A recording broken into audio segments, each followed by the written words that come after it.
Teandricidade, o princípio encarnacional de Calcedônia.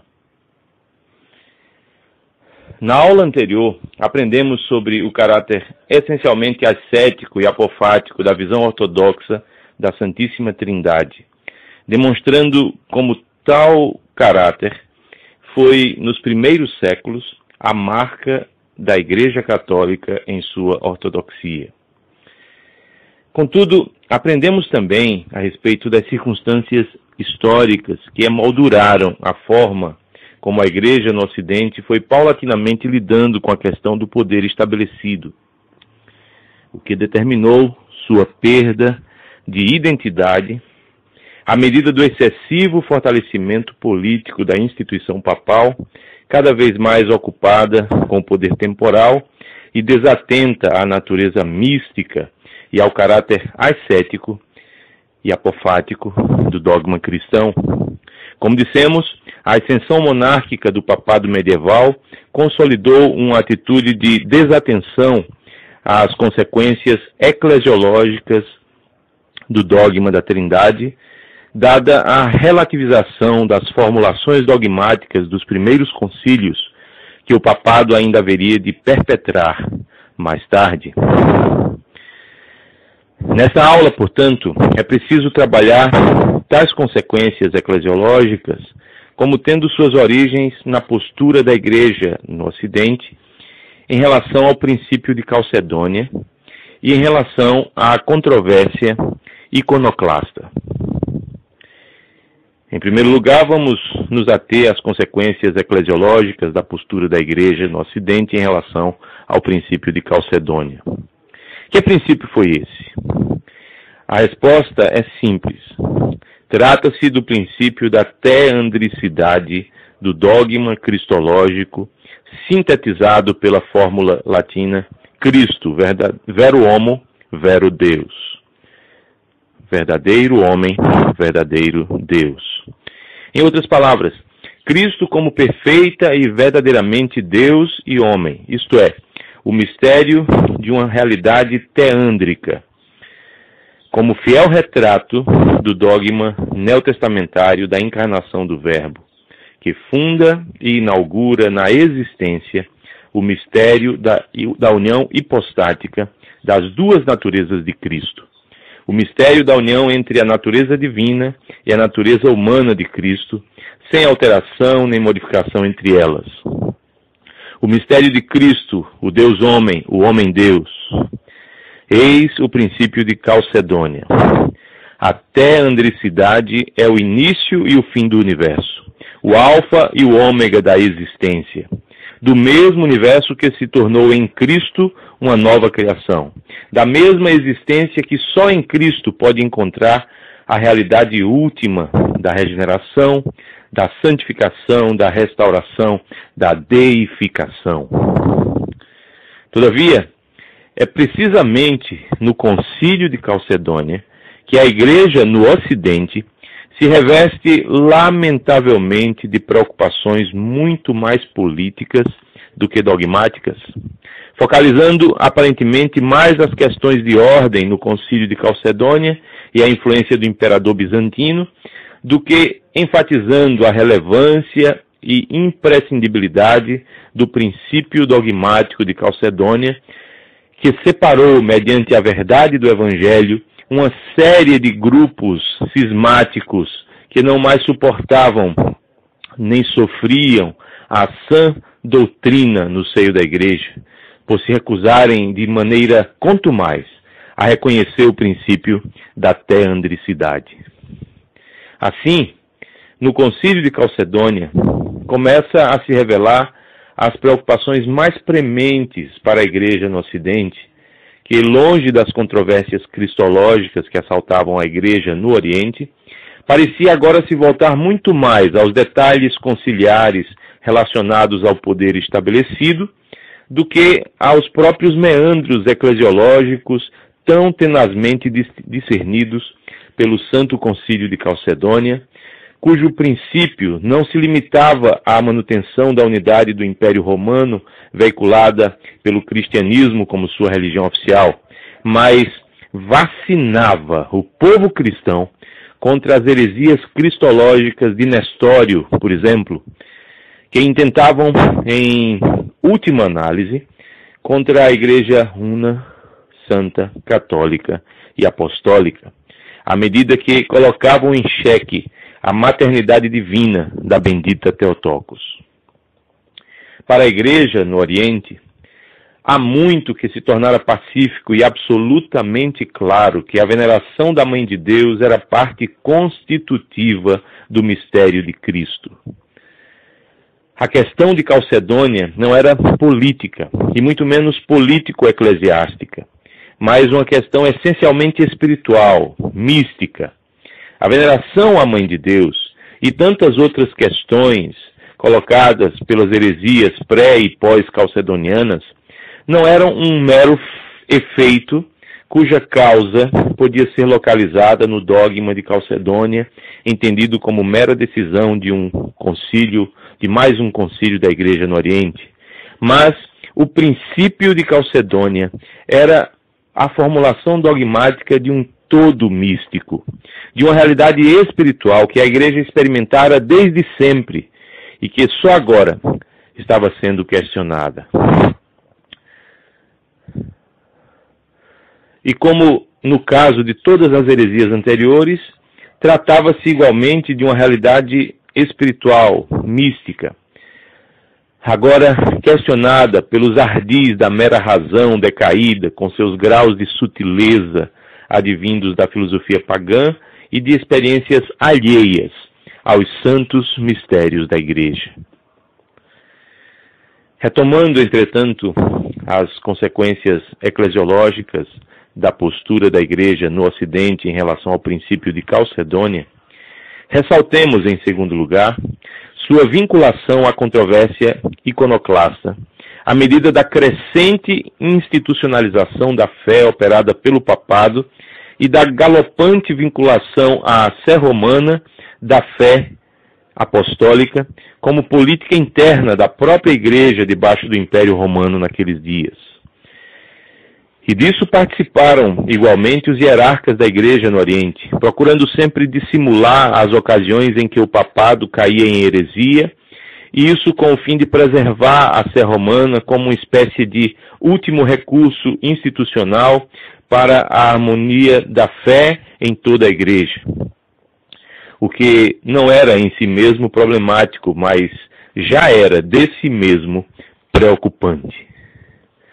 O fato é que, novamente, o princípio de Calcedônia foi sendo gradativamente esquecido em nome da excessiva institucionalização da fé católica da Igreja, em nome do ímpio controle da experiência espiritual pertencente a todo o povo de Deus, e não a uma sé específica. Tudo isso desemboca na terrível controvérsia experimentada pela Igreja no Oriente, a controvérsia iconoclasta. A verdade é que, exatamente porque mais lúcido, o povo cristão no seio da cristandade oriental não apenas tinha mais capacidade de discernimento das Santas Escrituras por causa da familiaridade com o grego, mas também já possuía a clareza necessária a respeito das consequências eclesiológicas e cósmicas do princípio da teandricidade formulado em Calcedônia. De fato, muito rapidamente, alguns perceberam as consequências para a doutrina da criação e para a liturgia eucarística da Igreja de tão decisivo princípio. Se a realidade do universo e da existência desunida e desarmônica a partir do pecado foram gradativamente invadidas pela união hipostática manifesta na encarnação do Verbo, logo, a realidade visível e invisível, a velha criação e a nova criação de Deus em Cristo podiam encontrar-se plenamente reconciliadas pelo poder do Espírito em e por meio da presença real de Cristo nos santos sacramentos da Igreja. Eis os santos mistérios eclesiológicos da teandricidade. E isso era muito mais do que a Escritura revelara. Isso era a realidade nova, sempre oculta e sempre revelada na criação e agora manifesta de modo pleno na igreja, como nova criação redimida mediante a graça. O que a própria Escritura não deixara de revelar, ainda que embrionariamente. Como sintetizara Santo Irineu nos primeiros séculos, todo o drama da redenção fora recapitulado na união hipostática que se deu em Cristo. Tratava-se de uma recapitulação cósmica, de repercussão universal, algo muito maior do que a igreja como mera instituição imperial.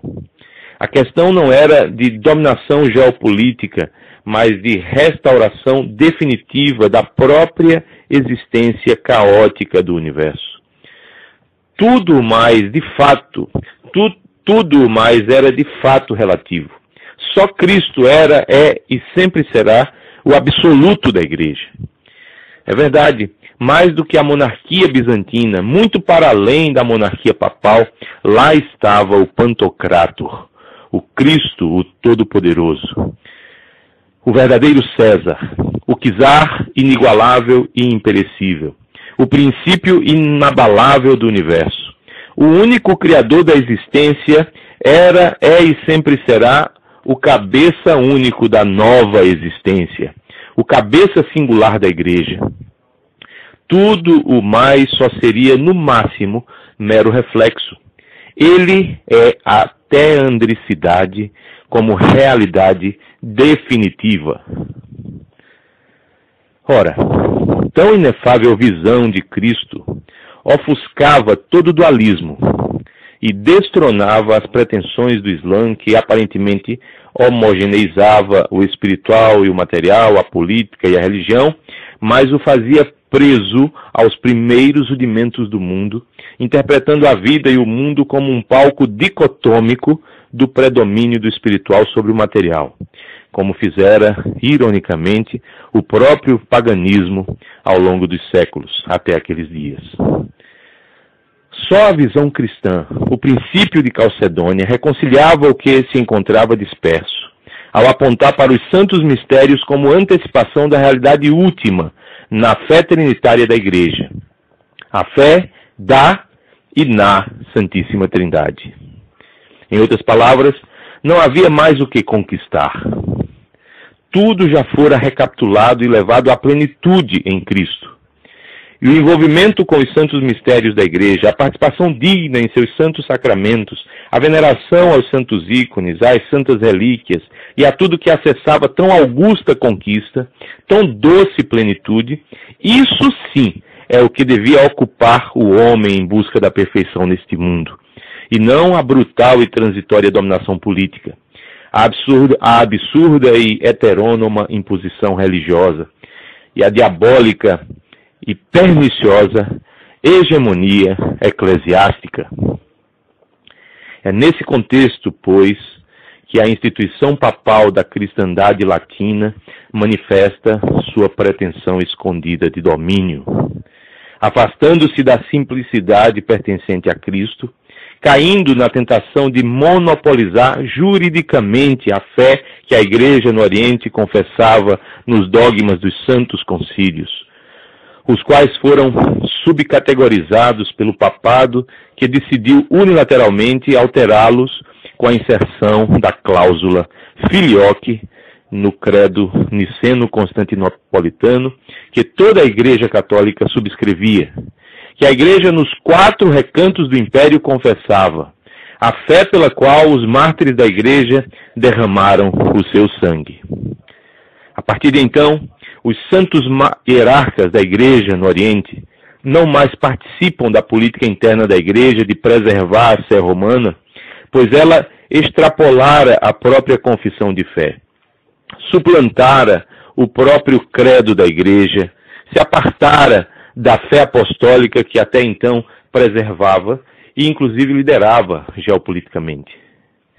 Era a fé católica em relação à qual, entretanto, o Papa espiritualmente se revelava agora apóstata. Como dizia São Justin Popovich, se dera a terceira grande queda, sendo a primeira a de Lúcifer, da eternidade. A segunda, a de Adão, do paraíso. E a terceira, a do Papa, da graça. Da graça tendes caído, já dizia São Paulo aos Gálatas, que se apartaram da cruz de Cristo por não mais contemplarem-na apofática e asceticamente, deixando assim de participar da fé de Jesus Cristo, a fé na Santíssima Trindade. A inserção da cláusula filioque atingia o próprio coração dogmático da Igreja Una, Santa, Católica e Apostólica. O dogma místico da Santíssima Trindade, asceticamente preservado pela Igreja em todos os séculos, no calvário apofático dos Santos Mistérios. Não se trata de um detalhe hermenêutico, de mera semântica. Não se tratava mais de puro esforço ecumênico, de mera leitura hermenêutica. A mística da verdadeira monarquia do Pai no seio da Trindade não apenas vinculara na história o Filho ao sacerdócio da Igreja, segundo a ordem de Melquisedeque, mas também vinculara o Espírito Santo à tradição apostólica enquanto experiência da Igreja como um todo, de acordo com o sacerdócio de todo o povo de Deus. Assim sendo, a principal consequência eclesiológica do filioque foi o clericalismo reinante na Igreja Papal e o controle da espiritualidade laico-monacal, a domesticação da vida espiritual dos leigos na Igreja e a supressão da voz profética dos monges, os quais faziam a experiência viva de antecipação do reino dos céus. Sem dúvida, se as heresias de Ário e de Sabélio giravam em torno da monarquia do Pai, resguardando tão somente a unidade divina em detrimento da Trindade divina no passado, agora, nos dias que sucederam ao 7º Concílio Ecumênico da Igreja, que condenou definitivamente os hereges iconoclastas, a questão girava em torno de uma espécie de monarquia do Filho, cujo sumo sacerdócio estava sendo transferido à Sé Romana segundo os interesses espúrios do papado, o qual, por sua vez,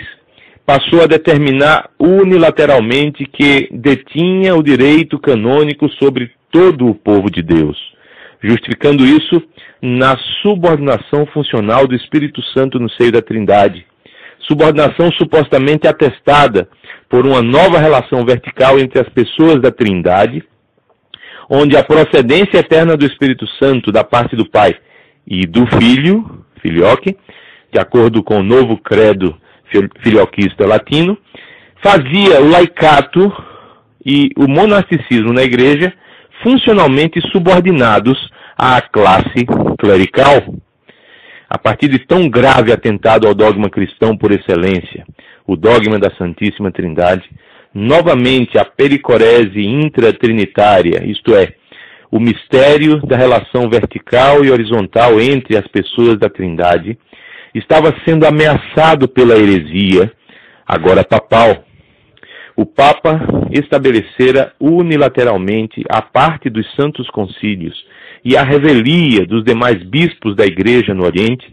que a monarquia papal era justificada pela monarquia do Filho, traindo assim a monarquia do Pai no seio da Trindade, além de instituir que tal novidade, em termos de relação vertical entre as pessoas da Trindade, emprestaria toda a força à tendência agostiniana de enfatizar a relação horizontal entre as pessoas da Trindade como uma espécie de cristandade homogeneizada pelas determinações dogmáticas de certa metafísica papal que ainda haveria de consolidar-se com o escolasticismo tomista, através do qual aquela hegemonia ideológica do papado se consolidaria por intermédio dos tribunais do Santo Ofício, legitimados pela Santa Sé, a lastimável Inquisição medieval, a qual